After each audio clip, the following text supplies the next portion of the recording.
Hello everyone, welcome to Screen Scream. I'm Viola.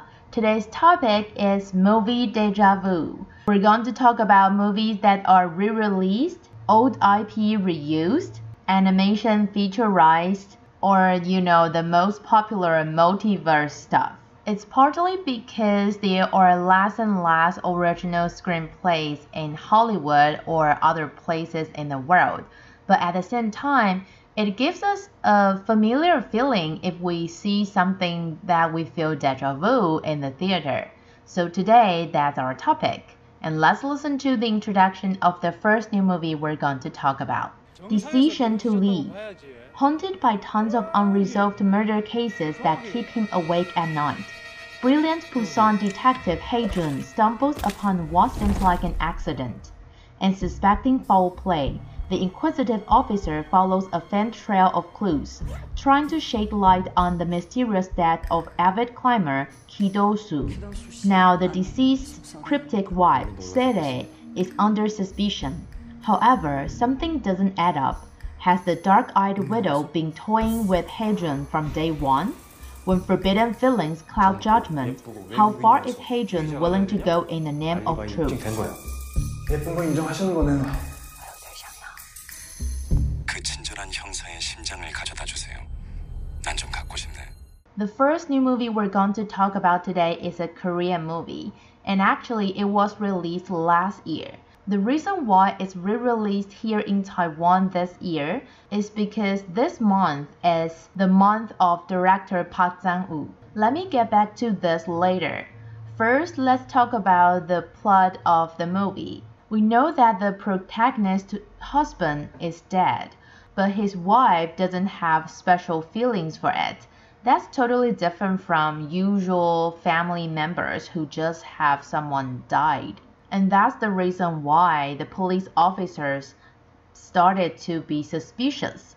Talking about this, that reminds me of something that happened recently.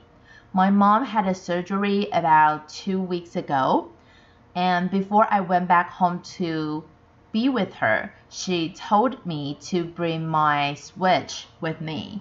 And I said, oh yeah, because I'm going to wait outside for a long time. But Switch can only last for maybe 1 to 2 hours, so I also brought novels with me.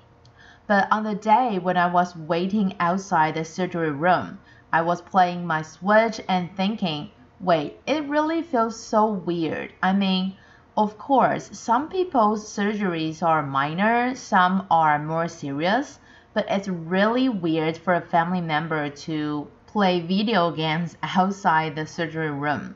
After my mom's surgery, after she's awake, I told her about this, and she said that reminds her of a Korean drama she watched before. The protagonist's wife is having a surgery, and he's playing phone games outside of the surgery room. And when something bad happens, the police officer was suspicious because he was playing games outside the surgery room. But if in real world people really do that, then I guess it's reasonable if it happens in a movie or a TV series. Not only the relationship between the protagonist and her husband is a little bit weird, it seems that she has a special relationship with the police officer. And even though she already knows that the police officer is suspicious of herself, she still faces him without any doubt. And that's the first movie we introduced today. Now let's move on to the second new movie we're going to talk about. Resident Evil, Dead Island. DSO agent Leon S. Kennedy is on a mission to rescue Dr. Antonio Taylor from kidnappers when a mysterious woman thwarts his pursuit. Meanwhile, BSAA agent Chris Redfield is investigating a zombie outbreak in San Francisco, where the cause of the infection cannot be identified. The only thing the victims have in common is that they all visited Alcatraz Island recently. Following that clue, Chris and his team head to the island, where a new horror awaits them. The second new movie we're going to talk about today is the latest feature film of Resident Evil, but it's not made by Hollywood, it's the computer-generated animation one made by Japanese company. But even if you're somebody who's not brave enough, just like me, you probably still hear about Resident Evil series. And there are two lines. One is real action made by Hollywood, and the other is this one, computer-generated animation. Resident Evil Dead Island is the fourth one. Both the live-action and computer-generated animation series are based on the popular game Resident Evil series made by Japanese Capcom company. It has been sold for more than 130 million sets. And this movie, Resident Evil Dead Island, is going to be released in Japan on July 7th. That is to say, people in Taiwan actually get to watch it before Japanese people. This is pretty rare, but this is actually something the publishers did for Taiwanese fans. In order to favor Taiwanese fans, the publisher asked for this permission to release earlier than in Japan, and they even launched 2 A3 posters with the ticket. As long as you buy one ticket, you get one of the posters. Well, it's randomly distributed, so you can't pick yourself, so I can guarantee you that if you buy 2 tickets, you will get 2 kinds of posters. But it's still something that encourages people to buy tickets and go to the theater to watch the movies. And it's limited edition, so if you go watch maybe in a month, you won't be able to get the poster. This is something I really like about Japanese movie. They always give giveaways. I mean, I don't go to the movie for these giveaways, but if I really like the characters, I would be very happy that I get something afterwards or just for this movie. It would be a very good memorabilia anyway.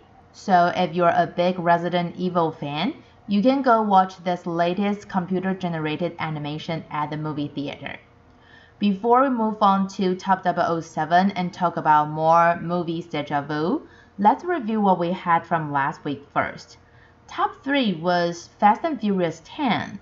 Top 2, The Little Mermaid, and top 1 was Transformers Rise of the Beasts. I can tell you that there are a lot of changes and shifts this week, but first of all, let's listen to top 7 and top 4. Top 5, Anti-Kalpa. Fast and Furious 10. You might want to buckle up. The Little Mermaid. She got legs, you idiot. Top 4, Elemental. Sorry. I would say all 4 movies in this part of the chart, we can call them movie deja vu. Because first of all, Anti-Kalpa is a Taiwanese movie. It's about fortune telling. And recently, I just watched a Hong Kong movie that's also about fortune telling. So of course, at least for me or people in Taiwan, you may find this movie very deja vu. But I think it's a horror movie that's different from the Hong Kong one. But still, it's about fortune telling. Second, Fast and Furious 10. I'm pretty sure you know what I mean. It's already the 10th episode. Even people who followed the first few episodes would probably don't follow it right now because people say, oh, it's always the same, car chasing, crimes, stealing, and fighting with people. Yeah, it's definitely deja vu. Next, The Little Mermaid. Disney really loves to featurize their animation nowadays. I've heard a reason. They say because the animations were made long time ago and most of them are 2D animations. It's not so charming for kids nowadays. And if they want to attract new fans to their kingdom, they need to make new stuff, but they just want to remake their old IPs. And that's the reason why we have seen so many animation turned live action movies from Disney. Last but not least, Elemental. Elemental was released in the US earlier than in Taiwan, but I think recently Pixar has been releasing a lot of similar concepts like Inside Out, Soul, and now Elemental. You really get the feeling that am I watching the same movie or is it a series? But at least they're all very good. Now let's move on to the last part of this episode, top 3 to top 1. Top 3, Transformers, Rise of the Beast. Oh, I thought we were boys. You want it? Come and get it. You brought a human here? Top 2, Spider-Man, Across the Spider-Verse. I love you, Miles. Is they won't look out for you like us. Top 1, The Flash. Because this is the world where my mom lives. I'm not gonna lose her again. Whoa, all 3 movies here fit the category last week, superhero movies. But since today we're not going to talk about superheroes, it's movie deja vu, I think they all fit as well. But since we've talked about Transformers, Rise of the Beast, Spider-Man Across the Spider-Verse, I'd like to talk about The Flash a little bit more once again. First of all, you can say that this is a pivotal work of DC Universe because so far DC hasn't performed really well, at least compared to Marvel. But after Phase 4, Marvel has been releasing a lot of mediocre movies, and that's DC's chance, so they have to grab it. That's the reason why they got the new horror blockbuster director Andy Muschietti. But the thing is, you may think, wait, this is superhero movies. Why'd you got a horror movie director to direct it? Well, remember, Marvel also got horror movie director to direct its Spider-Man series, and it was pretty successful. But the director himself also said that he's not a comic book fan, at least not a die-hard one. He said that the connection and passion for him towards comics has already broken for 30 years. But for him, he said the point of a movie is not the genre, it's the core value and meaning of the story. Well said, director. And the core value of The Flash is family. Family is the most touching, the most difficult, but at the same time, the most basic relationship you can talk about in a movie. Like Spider-Man Across the Spider-Verse also talks about family.